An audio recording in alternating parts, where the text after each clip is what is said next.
L'histoire commence alors que nous découvrons un gars nommé Claude Sirius. Il est le détenteur du titre de magicien de première classe, dont il n'y en a que 10 dans le monde. Claude est une légende, et l'on dit que sa magie est assez puissante pour déplacer les étoiles. À seulement 17 ans, il était le plus jeune professeur jamais affecté à l'Académie royale de magie. Un avenir brillant l'attendait, mais un jour, il a mystérieusement disparu. Nous rencontrons ensuite notre protagoniste nommée Pika alors qu'elle se prépare à voler. Son amie Aria se demande si elle est vraiment sérieuse à propos de ce qu'elle fait. Elle prévient Pika qu'elle aura de sérieux ennuis si elle échoue à voler et tombe de cette hauteur. Pika ne l'écoute pas et dit simplement à son amie de bien regarder. Elle ordonne à l'air de lui donner de la force et de lui accorder la liberté. Elle veut être libre du sol, et elle exige que son bâton vole. Pika saute d'une falaise espérant voler, mais elle est horrifiée lorsque cela ne fonctionne pas. Elle s'écrase directement sur le sol, et Aria ne peut s'empêcher de rire. Elle ne se lasse jamais de voir Pika tomber, et elle lui rend hommage d'avoir survécu. Aria dit qu'elle devrait devenir cascadeuse, mais Pika refuse. Elle est très déterminée et déclare qu'elle deviendra magicienne. Pour y parvenir, elle devra entrer à l'Académie royale où le légendaire Claude enseignait.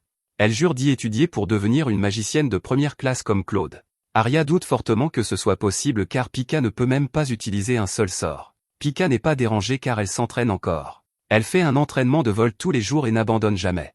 Aria admire sa ténacité, mais dit que Pika a mauvais goût en matière de héros. Pika admire Claude, mais la plupart des gens pensent qu'il a passé son apogée. Ce que les gens évoquent toujours, c'est comment l'Académie royale a été attaquée il y a 2 ans. Des monstres terrifiants sont apparus, et Claude s'est enfui comme un lâche au lieu de protéger les étudiants. Pika refuse d'écouter et dit que personne ne peut lui dire qui admirer. Elle dit à Aria de s'en aller si tout ce qu'elle va faire est de se moquer d'elle. Aria s'excuse et dit qu'elle est juste inquiète pour elle. Aria est sûre que Pika va échouer, alors elle dit qu'elle devrait prendre un professeur particulier. Malheureusement, Pika a trop de frères et sœurs, donc sa famille n'a pas d'argent. Elle ne peut pas payer de professeur, c'est pourquoi elle essaie d'apprendre toute seule. Aria lui dit de ne pas s'inquiéter car elle est un génie, et elle promet d'enseigner à Pika sa magie Aquarius. Sa magie est impressionnante, mais Aria n'accepte que les services en échange. Ensuite, Pika décide d'ignorer les insultes d'Aria. Elle est confiante de pouvoir le faire elle-même, et elle se le répète encore et encore. Malheureusement, elle s'écrase à nouveau sur le sol, et son nez saigne une fois de plus. Il reste moins d'1 an avant le prochain examen, alors Pika sait qu'elle doit faire quelque chose. Malheureusement, elle ne connaît personne qui connaisse des magiciens. Juste à ce moment, un chat mystérieux lui dit de se calmer un peu pour qu'il puisse faire une sieste. Il dit que si elle veut continuer à tomber sur son visage, elle devrait le faire ailleurs. Pika est stupéfaite de réaliser qu'elle vient d'entendre ce chat parler. Elle se demande si elle vient d'apprendre une magie qui lui permet d'entendre les animaux, mais ce n'est pas le cas.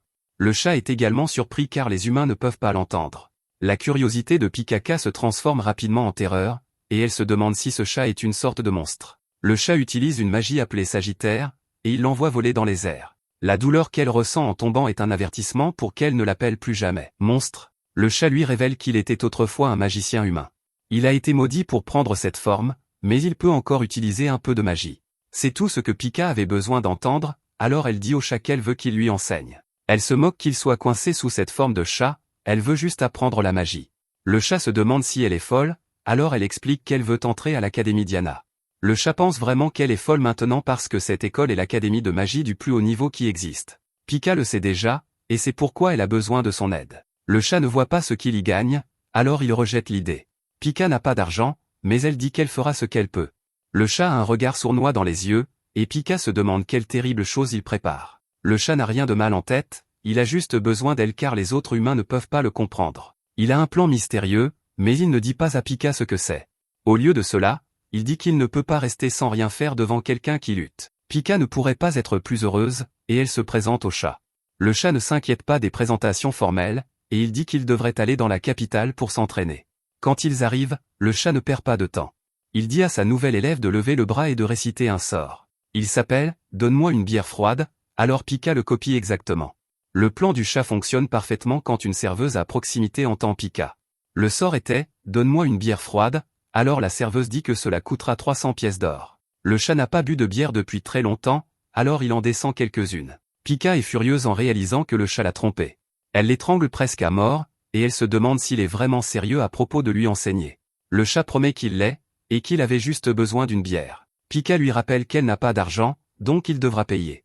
Les serveuses appellent le chat Minou, alors Pika se demande si elle est vraiment la seule personne qui peut le comprendre. Juste à ce moment, le chat pense qu'il a assez eu de plaisir. Il prévoit maintenant de donner à Pika une tâche impossible pour la faire abandonner. Il lui dit qu'elle n'a qu'à faire une chose avant leur entraînement, et ensuite il lui enseignera la magie. Il l'emmène à la bibliothèque royale qui a tout ce dont il pourrait avoir besoin. Il y a même un grimoire légendaire qu'on ne peut pas trouver facilement ailleurs. C'est un grimoire qui accorde la sagesse à ceux qui le touchent, et il s'appelle le livre de la Providence. Le chat lui dit qu'il veut qu'elle utilise le grimoire pour qu'elle puisse apprendre à le libérer de sa malédiction. Pika demande où est le livre, mais le chat dit qu'il lui demande parce qu'il ne sait pas. Son travail sera de parcourir tous les grimoires car elle finira par le trouver. Pika se fâche à nouveau car il y a des milliers de livres ici. Le chat sait que ce ne sera pas facile, c'est pourquoi il lui donne un mois entier. Pika est mortifiée, et elle se demande si le chat va l'aider. Malheureusement, il ne peut pas car dès qu'un non-humain essaie de prendre un livre, quelque chose de mauvais arrive. Le livre-mère qui surveille la bibliothèque le détecte et sonne l'alarme. Un garde se présente comme toujours, et il voit que le sale chat est revenu. Ce n'est pas la première fois que le chat essaie, alors il dit qu'il est temps pour lui de partir. Pika doute qu'elle puisse trouver le livre, alors le chat lui souhaite bonne chance pour devenir magicienne par elle-même. Pika n'a pas d'autre option, alors elle est déterminée à trouver le livre. Sa recherche commence, mais le chat est sûr qu'elle ne le trouvera pas en un mois. Dans son esprit, il s'excuse de l'avoir trompée ainsi, mais avoir un apprenti serait trop pénible. En partant, il remarque un article sur la disparition de Claude Sirius. Juste à ce moment, Pika fait un bruit fort, et nous voyons qu'elle a maintenant une queue. Elle a lu un livre sur la magie de transformation, et elle a été transformée en chat, elle aussi. C'est terrible, et elle se met à pleurer. Le chat lui dit de faire attention car certains grimoires ont une magie qui s'active quand on les ouvre. Le chaos s'ensuit alors que Pika parcourt plusieurs livres. Elle déclenche toutes sortes de magies, et elle réalise que les grimoires sont vraiment effrayants. Le chat la plaint vraiment, et il doute qu'elle tienne plus de 3 jours.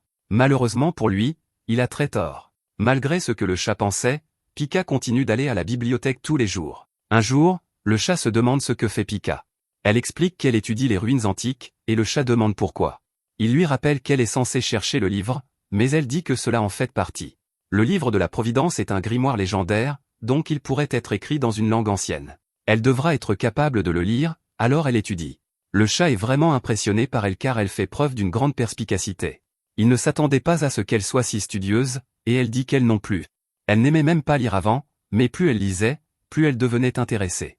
Elle a beaucoup appris jusqu'à présent, et elle raconte tout au chat avec enthousiasme. Il pousse un grand soupir car il réalise seulement maintenant qu'il l'a sous-estimée.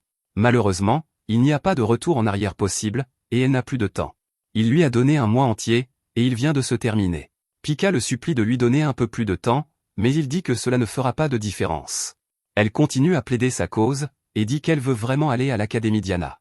Le chat demande pourquoi elle veut y aller, et elle explique qu'elle veut devenir une magicienne de première classe comme Claude. Le chat déteste entendre ce nom, et il fait remarquer que les gens traitent Claude de lâche. Pika n'en a rien à faire car elle ne croit pas à cette rumeur. C'est parce qu'elle sait comment Claude est vraiment. Elle révèle que lorsque la ville a été attaquée il y a 2 ans, elle se trouvait là-bas. Elle a été prise dans l'attaque, et les gens autour d'elle tombaient les uns après les autres. Elle pensait que sa vie allait se terminer, et elle commençait à perdre espoir. C'est alors que Claude est apparu et lui a sauvé la vie. Il lui a dit qu'elle était forte et qu'elle avait bien fait de rester en vie. Claude l'a protégée, donc elle est sûre qu'il ne s'enfuirait jamais. Grâce à ce jour, elle veut devenir une magicienne forte comme lui.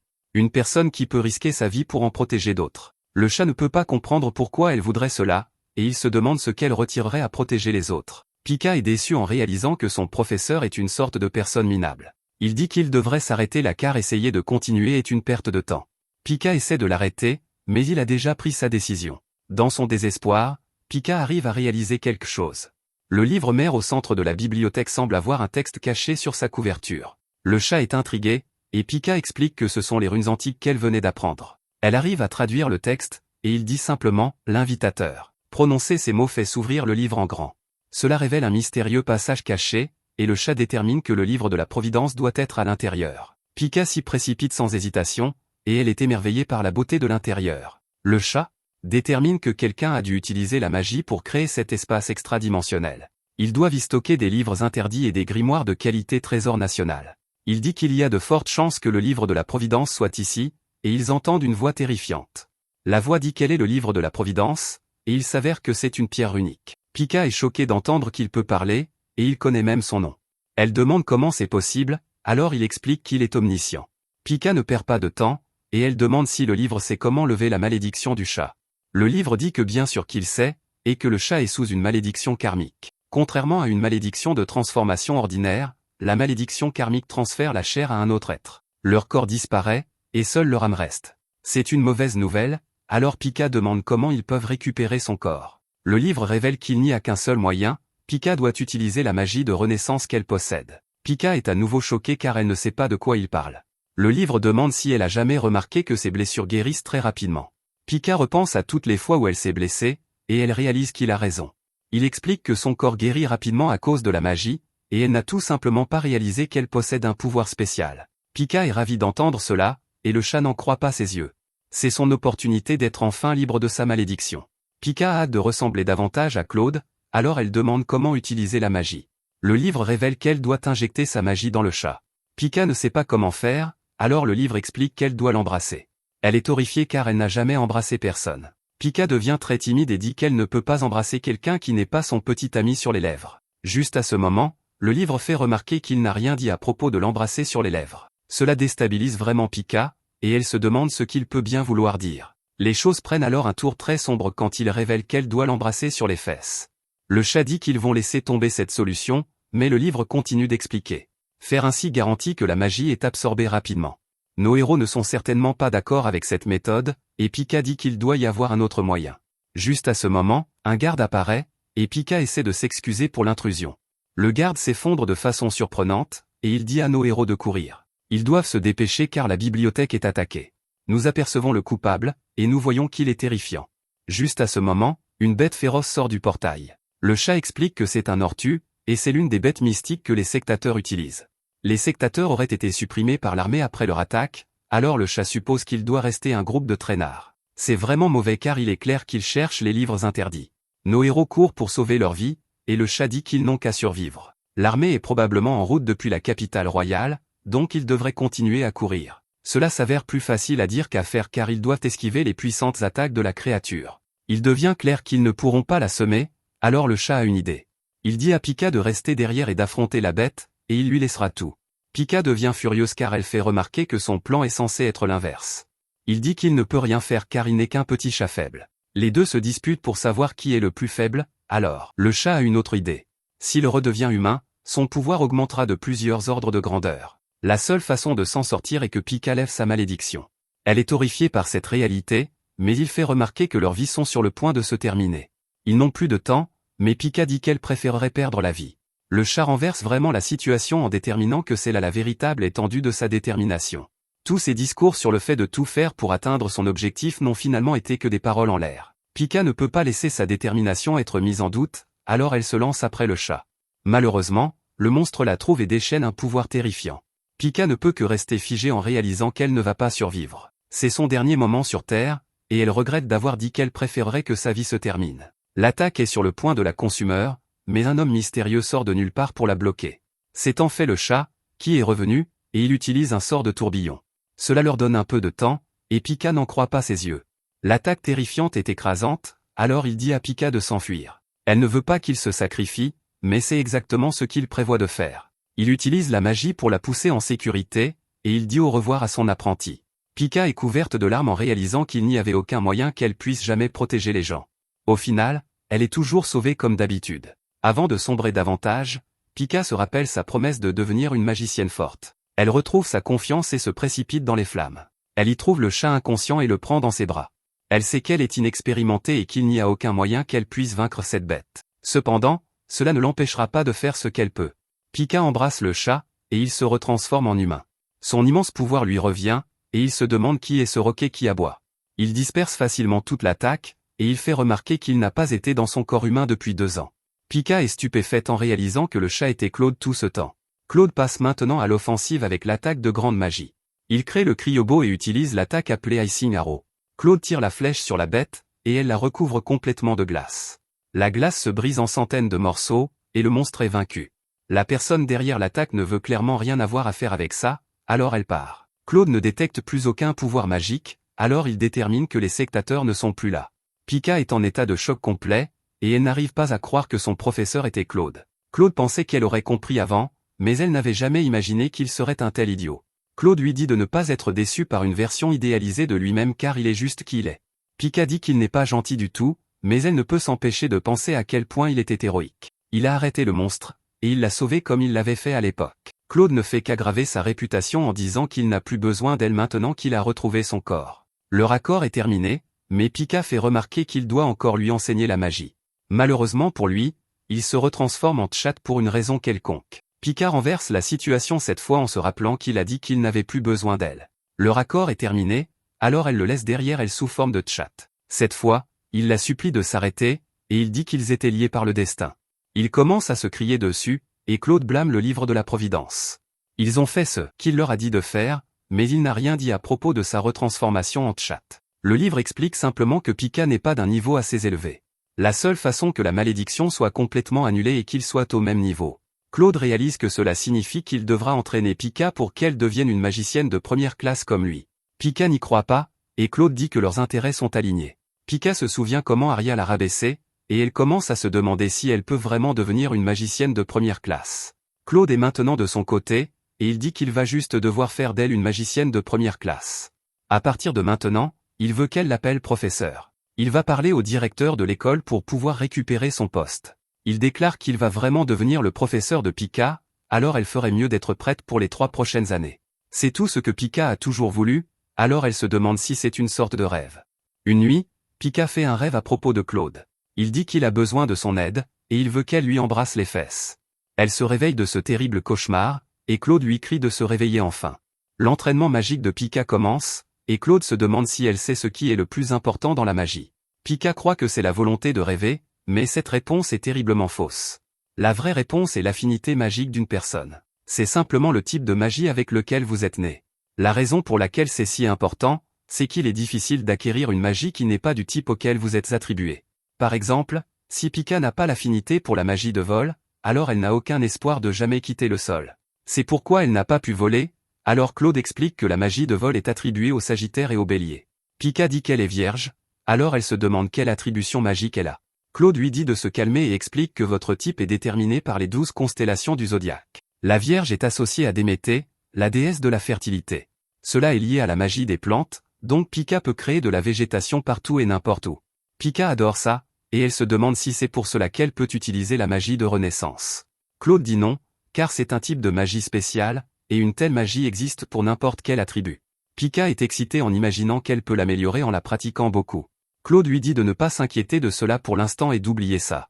La capacité devient encore plus mystérieuse lorsque Claude lui dit de n'en parler à personne. Il est temps de travailler sur sa magie de vierge, alors il dit à Pika de faire pousser des jeunes plants à proximité. Il lui ordonne d'utiliser sa baguette car les baguettes fonctionnent en concentrant la magie dans votre corps sur un seul point. L'incantation est un interrupteur pour activer la magie, et Pika devra imaginer les jeunes plants qui poussent pour que cela fonctionne. Plus son image mentale est vive, plus la magie sera forte. Pika récite l'incantation, et elle essaie d'imaginer les jeunes plants qui poussent. Elle lance le sort Anima et se surprend elle-même quand elle réussit à le faire. Pika perd la raison d'excitation, et elle se demande pourquoi Claude ne célèbre pas. Claude souligne qu'activer la magie n'est que la première étape. C'est comme faire du vélo avec des petites roues, donc il n'y a pas de raison de s'exciter. Il a besoin que Pika annule sa malédiction, donc il doit faire d'elle une magicienne de première classe. Pika pense à quel point il est sans cœur car c'était la première fois de sa vie qu'elle utilisait la magie. C'est une grande étape pour elle, et elle aurait aimé être félicitée. Elle repense au moment où il lui a dit qu'elle était forte, mais elle s'arrête rapidement. Elle dit au revoir à son premier amour car elle consacre désormais sa vie à l'étude de la magie. Claude se demande si elle a pensé à arrêter la magie, et on voit qu'elle a oublié.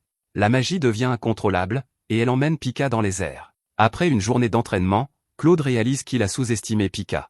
Jamais de toute sa carrière d'enseignant il n'a eu un élève aussi mauvais pour contrôler la magie. Après plusieurs heures d'entraînement supplémentaires, Pika commence à se demander si elle n'a tout simplement aucun talent. Elle dit d'oublier l'idée de devenir une magicienne de première classe car elle pourrait même ne pas être capable de réussir l'examen. Juste à ce moment, le frère de Pika dit que leurs parents l'appellent. Leurs finances familiales sont en difficulté, donc ils ont besoin de son aide. Sa mère est tombée d'une échelle, donc elle ne peut pas récolter les fruits de la ferme. Elle a besoin que Pika le fasse elle-même, alors Pika essaie de lui rappeler qu'elle doit se préparer pour les examens. Heureusement, Claude a la solution en disant à Pika qu'elle devrait essayer de récolter les fruits en utilisant la magie. Pika dit que ce serait impossible, mais Claude lui rappelle qu'elle aura besoin d'argent.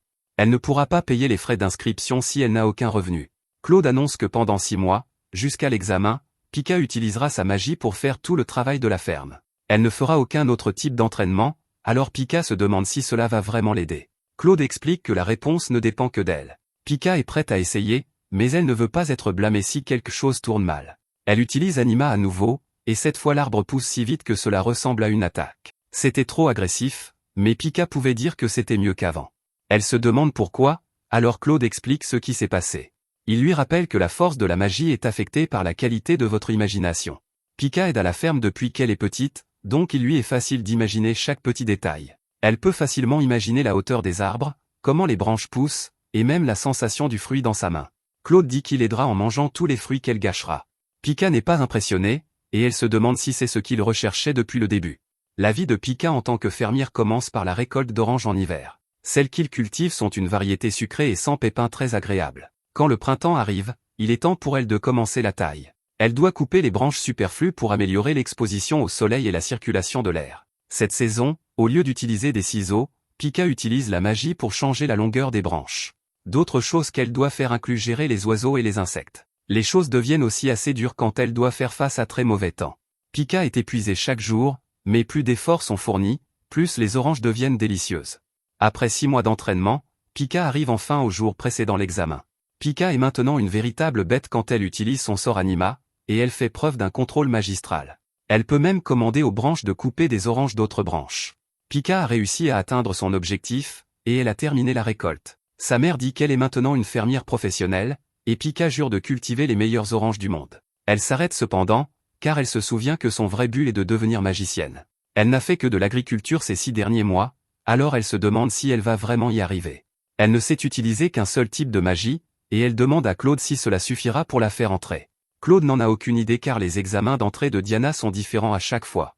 Seule une personne sur 10 réussit à entrer, et c'est une question de chance. Aria est une rageuse comme toujours, et elle dit que Pika n'entrera jamais. Elle ne peut que faire pousser l'herbe plus haute, alors Aria dit qu'elle devrait simplement abandonner. Pika lui dit de se taire, et elle a hâte de rire quand elle entrera et qu'Aria non. Au fond d'elle-même, cependant, Pika n'est pas sûre de pouvoir le faire seule. Elle est très nerveuse, et même son sac à dos semble plus lourd que d'habitude. Pika monte dans une calèche et se rend à l'Académie Diana. Elle devient encore plus nerveuse car tout le monde ici est un rival. Ils essaient tous d'entrer dans l'école, et tous les autres ont l'air vraiment coriaces. Aria n'a jamais manqué de confiance alors qu'elle pense être la numéro 1 ici et qu'elle n'a rien à craindre. Le voyage prend pas mal de temps, alors il commence à se demander pourquoi. Diana est dans la capitale, mais pour une raison quelconque, ils sont en montagne. Juste alors, des rochers qui tombent manquent de détruire leur calèche. Certains des rochers se combinent pour former un golem terrifiant, et ils commencent à les attaquer. Claude révèle qu'il se cachait dans le sac de Pika, et elle n'arrive pas à croire qu'il est venu. Il explique que cette chose est un golem, ce qui signifie que c'est une poupée de terre contrôlée par des magiciens. Quelqu'un le manipule depuis l'ombre, alors Pika se demande si c'est encore le culte. Claude croit que oui, et il détermine qu'ils en veulent aux étudiants.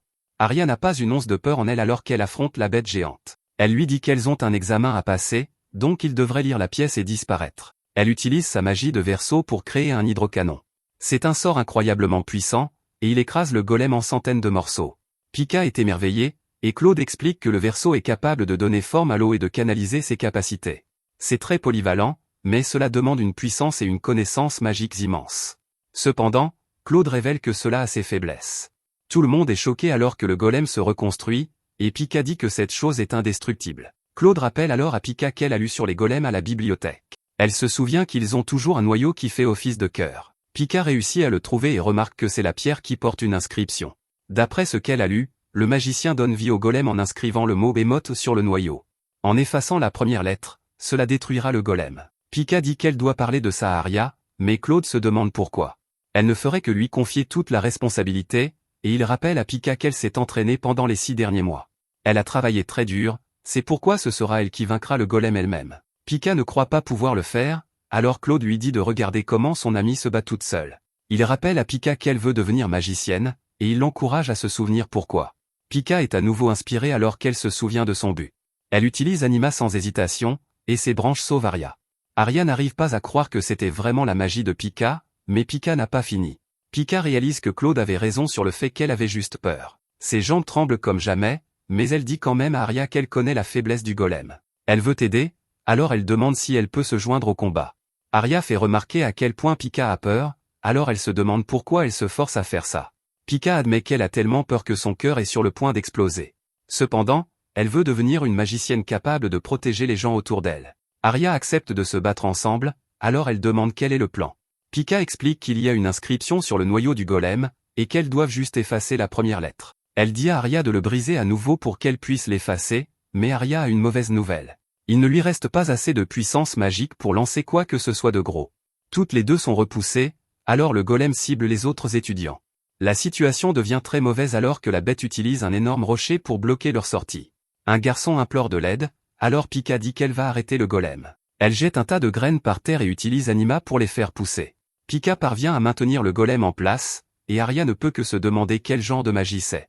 Elle pensait que Pika n'avait fait que de l'agriculture tout ce temps, mais Claude sait ce qui s'est vraiment passé.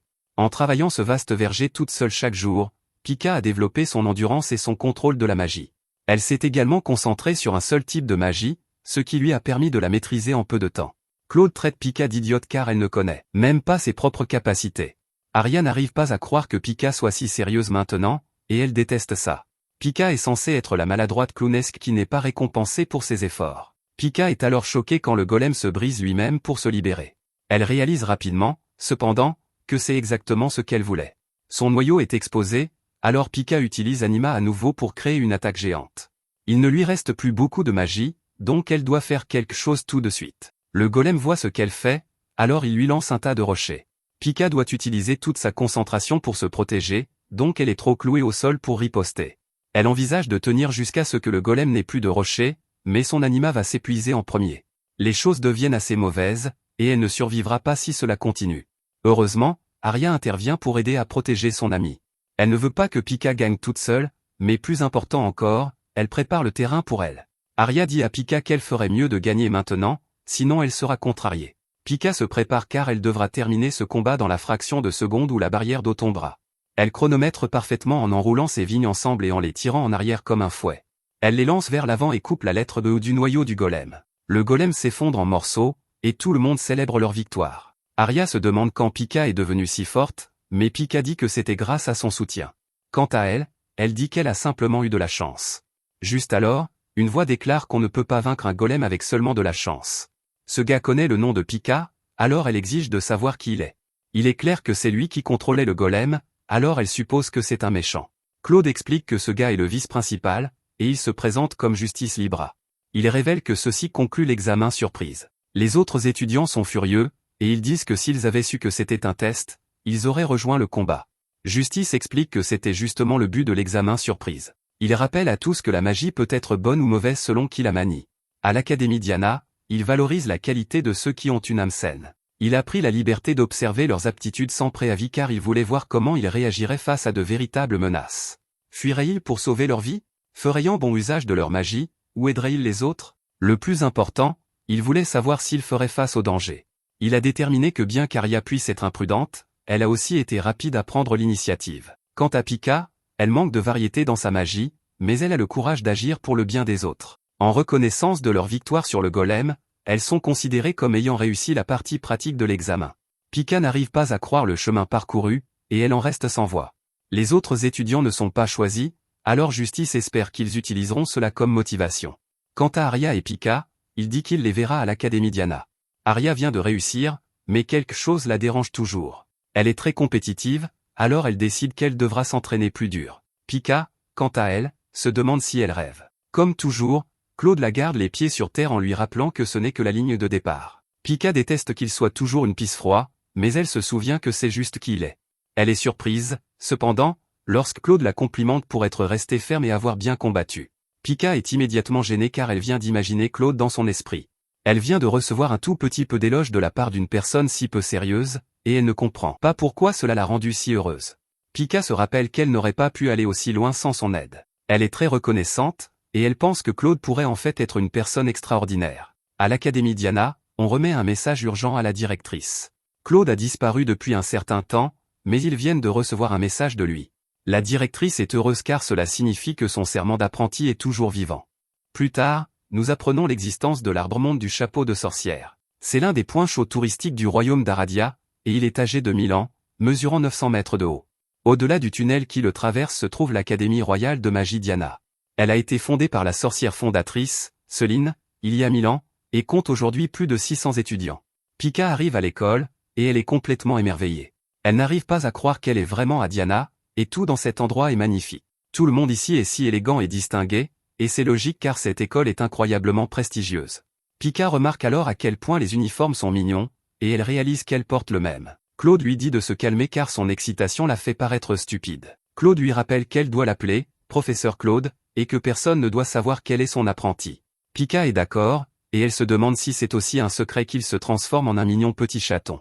Claude dit que c'est évidemment un secret aussi, alors Pika lui dit de faire attention à ne pas utiliser toute sa magie et à se retransformer en chatte. Elle n'aime pas non plus que cela arrive, et elle lui rappelle qu'elle a dû encore embrasser ses fesses pour le faire transformer ce matin. C'est incroyablement embarrassant pour elle, même si elle sait que c'est la seule façon de lui rendre sa forme humaine. Claude admet que c'est embarrassant pour lui aussi, et il se sent mal qu'elle doive le faire. Cependant, il fait remarquer qu'il ne peut pas enseigner en tant que chat, ils doivent donc coopérer. Leur objectif est le même, faire de Pika une magicienne de première classe. Pika n'est pas vraiment convaincue, et elle a l'impression d'être dupée par un homme louche. Juste à ce moment, Claude mentionne qu'il parlera de sa coven à la directrice. Pika ne sait pas ce qu'est une coven, et Claude est surpris qu'elle ne le sache pas, puisqu'elle fréquente une école de magie. Pika dit qu'elle vient d'une école normale, donc elle n'a jamais appris ces choses. Avant que Claude puisse expliquer, ils sont accueillis par la directrice elle-même. Son nom est Jean, et elle est surprise que Claude se soit déjà lié d'amitié avec des étudiants. Claude la salue formellement, et Pika note que c'est la première fois qu'elle le voit agir correctement. Jean dit à Claude que toute l'école parle de son retour, principalement des gens qui disent du mal de lui. Jean dit qu'elle ne veut pas causer de confusion parmi les étudiants, alors elle demande à Claude d'attendre dans son bureau jusqu'à ce que les covens soient annoncés. Claude mentionne qu'il a une question sur les covens, alors ils partent ensemble. Il dit à Pika de ne pas causer d'ennui, et les deux s'en vont. Alors qu'ils s'éloignent, Pika se demande si ces deux-là sont vraiment amis. Une fois seul, Jean laisse tomber toutes les formalités et exige de savoir où Claude a été ces 2 dernières années. Elle dit avec colère à son apprenti de ne plus s'enfuir, et il devient très clair que Jean était en fait la professeure de Claude. Claude la complimente sur son apparence et essaie de l'amadouer, mais Jean n'en a rien à faire. Elle lui rappelle qu'elle ne lui a redonné son poste que par bonté de cœur. Claude est reconnaissant, et Pika, observant de loin, se demande maintenant s'ils ne sont finalement pas amis.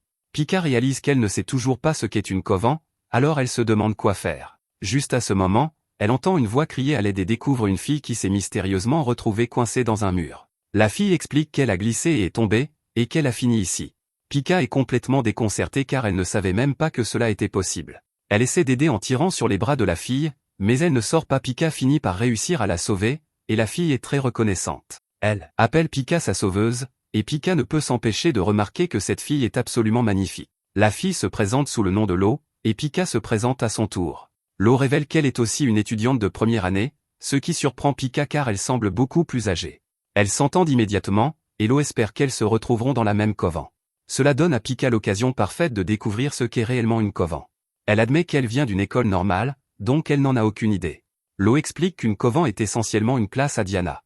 Chaque coven se compose de 12 étudiants et d'un professeur, et ils passent 3 ans à étudier, manger et vivre ensemble. Pika réalise à quel point c'est important car elle sera avec ces mêmes personnes pour les 3 prochaines années. Lo est à Diana depuis le collège, alors elle assure à Pika que tout le monde ici est gentil et travailleur. Pika est soulagée de l'entendre, et elle pense que lorsque Claude a dit qu'il s'occuperait de sa coven, il devait vouloir dire qu'il la mettrait dans sa classe. La liste des covens est sur le point d'être annoncée, alors Lo suggère qu'elles aillent vérifier les tableaux d'affichage, et Pika la suit joyeusement. En chemin, Pika heurte accidentellement un étudiant et s'excuse immédiatement. Le garçon saisit doucement sa main et lui demande si elle s'est fait mal avant d'insister pour bien la regarder. Pika est troublée et dit qu'elle va bien. Le garçon dit « Dieu merci », parce que si quelqu'un d'aussi belle qu'elle était blessé, ce serait une chose terrible. Pika fond presque en s'entendant traiter de belle. Juste à ce moment, le garçon tourne son attention vers Lo et dit qu'elle est aussi belle qu'une déesse. Pika réalise immédiatement que ce garçon n'est qu'un flirt. Il se présente sous le nom de Libra et dit à Lo qu'il devrait reparler plus tard. Il ramasse ensuite un mouchoir et dit à une fille qu'elle l'a fait tomber. Pika regarde incrédule car cette fille n'a rien fait tomber. Pika est dégoûté et se demande ce qui ne va pas chez lui. Lo lui dit qu'il s'appelle Libra et qu'il est le fils du vice-principal. Pika n'arrive pas à croire que le vice-principal, qui est si intimidant, ait un fils pareil. Libra admet qu'il a menti à propos du mouchoir et qu'il voulait juste une raison de parler à la fille. Il tend la main et touche la main de la fille, mais la fille l'attrape et menace de lui fracasser le crâne. Pika est surprise, et Lo révèle qu'il s'agit en fait d'un garçon nommé Castor. Castor est furieux, non pas parce que Libra l'a pris pour une fille, mais parce qu'il l'a touché avec ses mains sales. C'est un maniaque de la propreté, et il dit à Libra qu'il mettra fin à ses jours pour l'avoir touché. Libra trouve cela amusant et dit que Castor devra s'excuser de l'avoir traité de sale. Alors que la situation est sur le point de dégénérer, une voix autoritaire leur dit d'arrêter de se battre. Tout le monde lève les yeux et est choqué de voir une fille se balancer depuis un lustre. Elle est incroyablement athlétique avec un corps musclé, et elle fait une entrée spectaculaire. Elle dit aux garçons que se battre est mal parce qu'ils attirent toute l'attention. Son vrai problème est que personne ne devrait voler la vedette. Libra la reconnaît comme étant Léo Regulu, et il est amusé par son entrée dramatique. Il se demande pourquoi elle est venue de là-haut, et elle explique simplement que c'était pour attirer l'attention. Castor n'est pas du tout impressionné et lui dit de dégager car elle est juste sur son chemin. Léo dit que s'ils insistent pour se battre, elle devra les arrêter par la force, et les deux garçons semblent prêts à l'affronter. Lo, pendant ce temps, se demande calmement ce qu'il y aura pour le déjeuner, mais Pika est complètement dépassée. Elle pensait que Diana était pleine d'étudiants gentils et travailleurs, mais ce n'est visiblement pas ce qu'on lui avait promis. La situation éclate complètement alors que les trois étudiants utilisent leur magie les uns contre les autres. Libra utilise quelque chose appelé l'œil de Thémus, qui lui permet de prédire et d'esquiver les attaques sans même ouvrir les yeux. Castor utilise sa magie Gemini appelée augmentation miroir, qui crée des copies de lui-même. Léo ne veut pas être en reste, alors elle déchaîne sa magie Léo appelée Reine Lion et se jette elle-même dans le combat. Tout le monde est choqué de voir qu'elle ressemble à un lion, et elle écrase l'un des clones de Castor. Libra décide de reculer face à celle-ci lorsqu'il voit de quoi Léo est capable. Personne n'est plus terrifié que Pika alors qu'elle décide qu'elle devra garder ses distances avec ces personnes pour les 3 prochaines années. Malheureusement, elle est touchée à la tête, et Lo en a finalement assez. Pika a été touchée pendant la bagarre, et Lo est furieuse quand elle voit que sa sauveuse est blessée. Elle déchaîne sa magie Toru appelée Gugalana, et elle devient une géante. Castor n'aime pas du tout ce genre de magie, et il dit que toutes les femmes de cette école sont des monstres. Pendant que tout cela se passe, Pika remarque que Lo est sur le point de trop se montrer, et elle crie un avertissement. Lo essaie de se couvrir, mais elle perd l'équilibre et s'écrase. Pika est horrifiée en réalisant qu'elle va lui tomber dessus. Alors que tout semble devenir encore plus chaotique, Claude arrive et dit à tout le monde qu'il ne devrait pas faire les fous dans l'école. Castor est choqué de voir Claude ici et exige de savoir ce qu'il fait. Claude explique qu'il est venu les chercher, et il lève les combattants en l'air. Il énonce une liste de noms, incluant Castor, Libra, Léo, Lo et Pika. Il leur dit à tous qu'ils font maintenant partie de la Claude Coven et qu'ils sont ses étudiants. Pika est horrifiée d'apprendre que ce sont les personnes avec qui elle passera les 3 prochaines années. Nous avons ensuite un flashback qui nous montre ce qui s'est passé dans le bureau de la directrice. Jean a dit à Claude qu'elle comprenait sa situation, et en tant qu'ancien apprenti, elle le laisserait reprendre son poste. Elle est même prête à mettre Pika dans sa coven. Cependant, le public n'acceptera pas son retour si facilement. La rumeur selon laquelle il a fui le combat circule toujours, et les étudiants se méfient de lui. Il n'est plus dans la même position qu'avant, alors Jean a décidé de lui donner un test. Elle a choisi des étudiants à fort potentiel pour sa coven, mais chacun d'eux est un peu problématique. Son travail sera de rassembler ces 12 étudiants et de s'assurer que chacun d'eux obtienne son diplôme. Il ne doit y avoir aucun abandon, et s'il échoue à ce test, il sera démis de ses fonctions. Nous avons ensuite un rapide aperçu de ses autres étudiants, dont Aria. De retour au présent, nous voyons que Claude a accepté le défi, et il pense en lui-même que c'est le début de sa nouvelle vie d'enseignant. Malheureusement pour lui, alors qu'il regarde ses étudiants, il se retransforme en chatte. La coven s'est rassemblée dans sa salle de classe, mais il n'y a aucun professeur en vue. Tout le monde regarde autour de lui, confus, jusqu'à ce qu'il remarque un chat noir assis devant la pièce. Certains étudiants le trouvent adorable, d'autres sont simplement confus quant à la présence d'un chat dans la classe. Pika sait immédiatement ce qui s'est passé, et elle n'arrive pas à le croire. Claude lui explique qu'il a utilisé toute sa magie en faisant léviter Léo quand elle s'est écrasée, et qu'il a dû se retransformer en chat. Claude lui demande poliment de le retransformer, mais c'est bien trop de folie pour Pika en une seule journée. Elle s'enfuit en criant, et tout le monde se demande ce qui ne va pas chez elle. C'était le premier jour de la Claude Coven, mais en raison de l'absence de Claude, le cours a été annulé. Le lendemain matin, Lo essaie de réveiller Pika, mais Pika veut dormir un peu plus longtemps. Lo décide qu'elle va simplement la porter à l'école, alors elle se transforme et la soulève. Elles se rendent au petit déjeuner, et Léo est déjà là avec son thé élégant. Elle réalise que c'était elle qui faisait tout ce bruit si tôt le matin. Elle est contrariée que son moment de thé élégant soit perturbé, mais Pika est choquée quand elle boit son thé comme une brute. Pika s'éclipse alors pour faire quelque chose qu'elle doit faire chaque matin avant que les autres aient fini leur petit déjeuner. Elle va retrouver Claude, qui attend patiemment en chat, et le rituel matinal du baiser sur les fesses commence. Pika lui dit qu'elle ne supporte pas de faire ça chaque matin, et elle se demande s'il n'y a pas un autre moyen. Claude passe ensuite en revue ce qu'ils savent de la malédiction jusqu'à présent. Dès qu'il utilise une magie sérieuse, il redevient un chat. À la fin de chaque journée, la magie de renaissance de Pika s'estompe, et il redevient un chat. De plus, Pika ne peut utiliser sa magie de renaissance qu'une fois par jour car elle a besoin de dormir pour la recharger. Claude déteste vivre ainsi, Donc la seule solution est que Pika devienne une magicienne de première classe au moment de son diplôme. Pika n'a aucune idée de comment elle est censée y parvenir, alors Claude explique le système de classement. Il existe 4 classes de magiciens, et pour être qualifiée de première classe, elle devrait réussir un examen de classement annuel au Palais Royal. Seuls 0,005% des magiciens atteignent jamais la première classe, et une seule personne de Diana y est parvenue dans l'histoire de l'école. Pika dit que cette personne a dû être incroyable, et Claude révèle avec désinvolture que c'était lui. Pika est furieuse parce qu'elle l'a accidentellement complimenté. Claude lui dit qu'au cours des 3 prochaines années, son objectif est de devenir la meilleure élève de son année car c'est la seule voie vers la première classe. Il la prévient également que Diana a une politique selon laquelle les 10% les moins bons sont exclus chaque année, donc elle doit faire attention.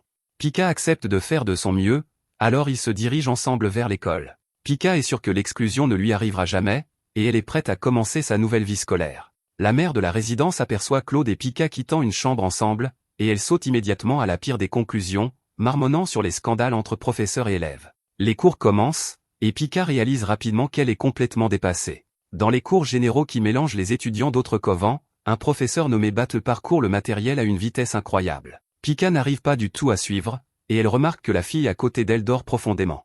Elle essaie de la réveiller discrètement, mais Battle la surprend et exige qu'elle réponde à une question sur la gravitation universelle. Pika panique et implore de l'aide, mais la fille endormie à côté d'elle se réveille juste assez pour débiter la bonne réponse parfaitement, puis se rendort immédiatement. Pika est stupéfaite et dit à la fille qu'elle doit être très intelligente. Le professeur est émerveillé par la réponse de la fille, et il dit avec colère à Pika de faire mieux. La fille endormie est encore endormie, et Pika est mortifiée. Cette fille a répondu correctement à une question sans même être complètement réveillée alors que Pika n'arrivait pas du tout à suivre. Dans le cours de magie pratique de Claude, il annonce que les étudiants seront évalués en voyant combien de créatures appelées la porne chaque étudiant peut attraper en 30 minutes. Il les décrit comme des animaux mignons mais destructeurs, normalement très difficiles à attraper pour les gens. Il précise très clairement qu'il attend de ses étudiants capables de Diana qu'il n'ait aucun problème, et il est sûr qu'il n'y aura pas de lambins qui n'en attraperont aucun. Pika craint d'être l'une de ces personnes, et elle sent immédiatement la pression. Le test commence alors que Claude libère les lapornes. Pika utilise Anima avec confiance, mais le laporne est incroyablement rapide, et ses vignes ne peuvent pas s'approcher. Claude explique que les lapornes utilisent leurs cornes pour détecter le pouvoir magique, et ils filent dès qu'ils en ressentent ne serait-ce qu'un peu. Il observe comment ses étudiants vont relever ce défi. Une fille nommée Anna utilise sa magie Scorpio pour libérer une toxine paralysante qui arrête les lapornes sur place. Claude note que son sort est incroyablement efficace, mais les dégâts collatéraux sont un problème. Les lapornes n'ont pas pu y échapper, mais cela a également paralysé certains des autres étudiants. Un certain garçon nommé Tarf utilise sa magie pour piéger tout un groupe de lapornes d'un seul coup. Pika regarde avec émerveillement et essaie de comprendre comment elle peut utiliser Anima sur une vaste zone. Elle devra le faire intelligemment pour que les lapornes ne s'enfuient pas avant qu'elle puisse l'activer. Elle a vraiment du mal, et la pensée de l'exclusion lui traverse l'esprit. Quand le temps est écoulé, Claude annonce les résultats. Aria est arrivée première en attrapant 10 lapornes. Quant à Pika, elle a terminé dernière avec 0. Elle a reçu un coup de tête d'un laporne, et quand elle est revenue à elle, les 30 minutes étaient déjà écoulées. Claude lui dit haut et fort que ce n'est pas grave pour que les autres étudiants puissent l'entendre. Cependant, il est en fait furieux, et il se demande tout bas ce que Pika fabrique. Il lui dit qu'ils auront des cours de rattrapage après l'école, et qu'à ce rythme, elle va se faire exclure. Après les cours, Pika est assise seule, et elle est très dure avec elle-même. Ce n'est que son premier jour, et elle est déjà à la traîne. Elle pensait pouvoir faire un peu mieux, mais maintenant elle ne peut même pas imaginer être la meilleure de son année. Elle commence à s'inquiéter sérieusement de savoir si elle va se faire exclure. Pour la leçon de rattrapage, Claude emmène Pika dans l'un des observatoires de Diana après l'école. Elle se demande pourquoi il ne pourrait pas simplement la voir dans son bureau, mais quand elle entre, elle est complètement surprise. Claude a lancé des sorts de visualisation et de lévitation dans toute la pièce pour créer une reconstitution virtuelle de l'espace extra-atmosphérique. Les étoiles remplissent tout l'observatoire, et Pika trouve cela absolument magnifique. Claude lui montre différentes étoiles, dont Deneb, Altaïr et Vega. Il montre ensuite la grande étoile d'un blanc bleuté et lui dit qu'elle s'appelle Pika, comme son nom. Pika peut ressembler à une seule étoile, mais c'est en fait 2 étoiles tournant si rapidement qu'elles semblent n'en faire qu'une. La lumière qu'elles produisent ensemble est dite 20 000 fois plus brillante que le soleil. Claude dit que l'important est que même si une seule étoile ne peut produire qu'une certaine quantité de lumière, 2 ensembles peuvent produire une puissance incroyable. Pika devient immédiatement émue en réalisant qu'il essaie de la réconforter. Elle se demande s'il lui dit qu'elle ira bien parce qu'elle n'est pas seule. Claude panique et le nie immédiatement, disant que ce n'est évidemment pas ce qu'il voulait dire. Pika se met à rire de son trouble, et Claude exige de savoir ce qu'il y a de si drôle. Elle s'excuse pour son rire, et pense en elle-même qu'elle ne s'attendait pas à ce que Claude veille sur elle ainsi. Pour la première fois, elle croit vraiment qu'elle pourrait devenir une magicienne de première classe avec le professeur Claude à ses côtés. Claude reprend rapidement son rôle de professeur et lui dit que les bêtises sont terminées. Il l'informe qu'elle ne rentrera pas chez elle tant qu'elle n'aura pas attrapé 12 Laporne. Un peu plus tard, Claude rencontre la directrice Jean, qui lui demande comment s'est passée sa première semaine de retour au travail. Claude dit que ses élèves sont tous de bons enfants, studieux et gentils. Jean trouve cela très étrange car elle a entendu des choses très différentes. Apparemment, Harry dort pendant tous les cours, et Léo Regulu n'arrête pas de s'emparer du pupitre juste pour attirer l'attention sur elle. Libra drague les enseignantes, et Lotoru détruit l'équipement avec sa force brute. Claude n'arrive pas à croire qu'elle l'ait découvert, et Jean dit qu'il y a encore plus de problèmes. Beaucoup d'élèves de sa coven ont des foyers troublés ou une magie problématique, et ils se contentent de se taire pour l'instant. Elle l'informe également que les gens de l'école ont commencé à appeler sa coven la boîte de Pandore, pour avertir les autres qu'il ne faut pas interagir avec eux. Claude trouve que c'est un assez bon nom, mais Jean n'est pas amusé.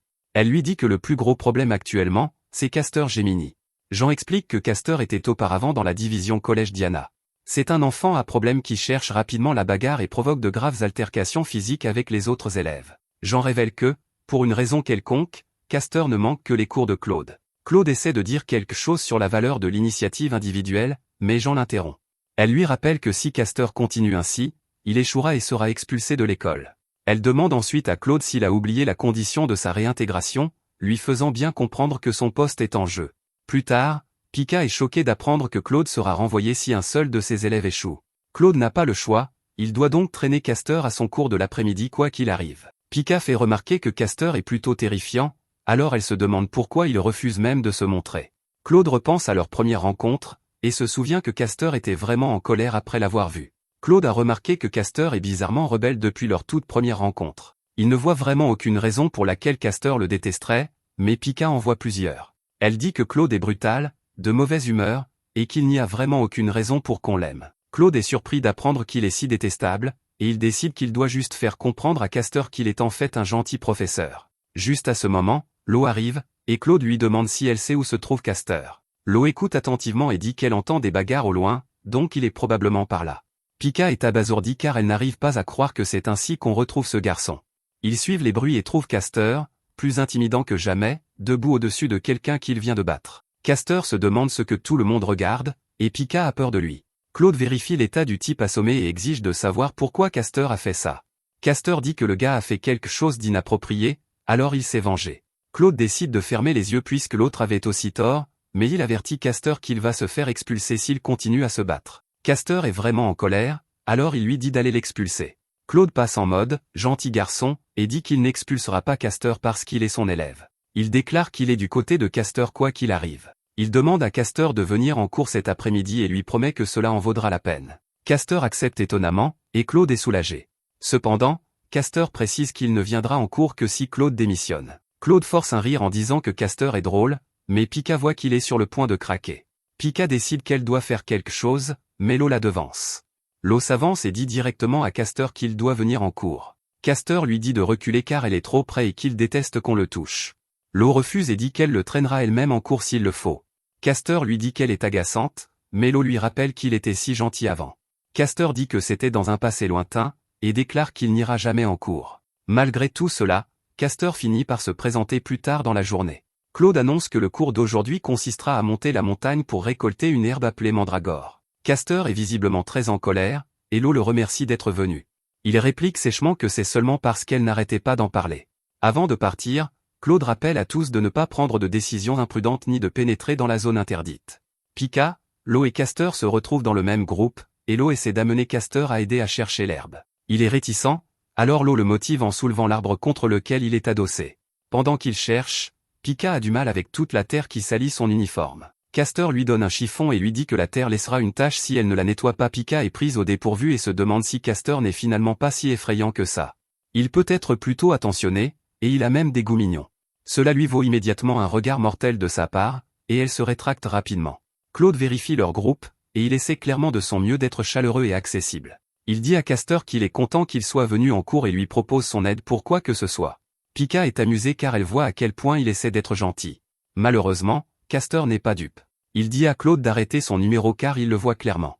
Castor déteste vraiment Claude, et il le traite d'inquiétant. Il dit qu'il n'est venu que parce que l'eau l'a forcé, et qu'il ne reviendra ni demain ni jamais. Claude n'apprécie pas son ton, mais Pika lui rappelle de ne pas perdre son calme. Elle dit qu'il doit continuer à jouer la gentillesse, mais Claude réalise que jouer au professeur gentil ne va pas marcher ici. Il doit parler franchement à Castor, sinon il ne comprendra pas. Claude ne perd pas plus de temps et demande directement à Castor ce qu'il n'aime pas chez lui.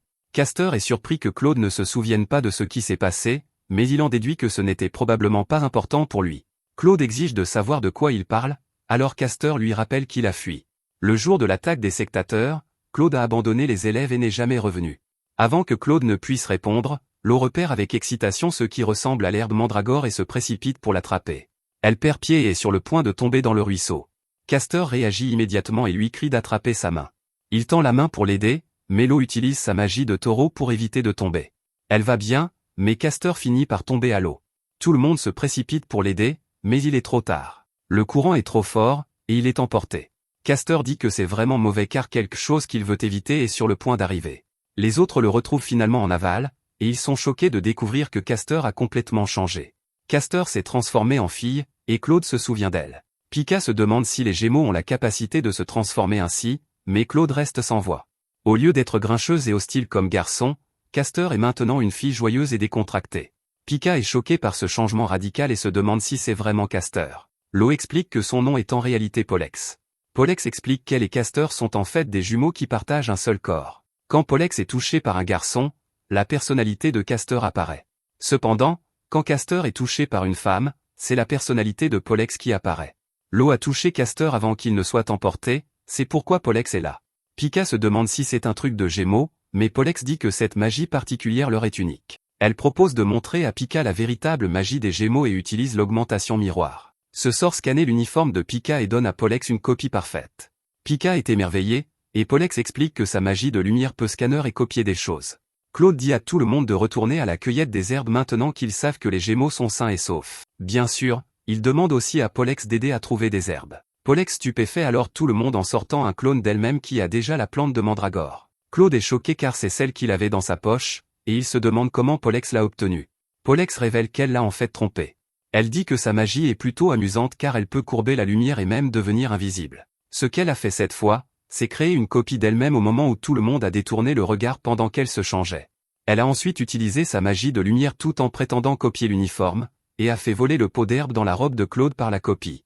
Claude comprend exactement comment elle a fait, et Polex est impressionné. Elle demande alors si elle peut rentrer chez elle puisqu'elle a accompli la tâche. Claude dit évidemment que non car elle a triché, et il lui dit de le rendre. Polex le défie de le reprendre par la force, mais Claude lui rappelle qu'il ne peut rien faire d'agressif envers ses élèves. Polex dit alors quelque chose qui blesse beaucoup plus profondément alors que les choses deviennent très sombres. Elle lui dit qu'il est si gentil et qu'il se soucie clairement de ses élèves, mais qu'il n'hésite pas à les abandonner quand les choses deviennent vraiment sérieuses.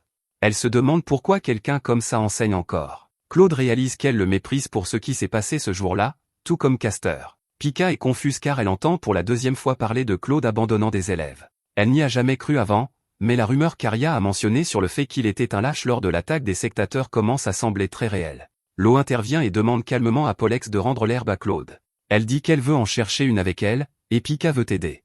Polex reste très sérieuse alors qu'elle détermine que les autres filles prennent son parti. Elle leur dit alors de la laisser, elle est Castor, tranquille désormais. Elle s'excuse d'avoir interrompu le cours et disparaît. Pika exige immédiatement que Claude lui dise si la rumeur sur sa fuite est vraie. Elle refuse d'y croire, mais elle veut entendre la vérité de sa part. Claude explique qu'il y a 2 ans, alors qu'il enseignait ici, Polex était dans la division collège de Diana. Elle n'était pas dans la couvent de Claude, mais elle l'appréciait beaucoup. Aussi, à l'époque, elle était une personne très gentille et heureuse.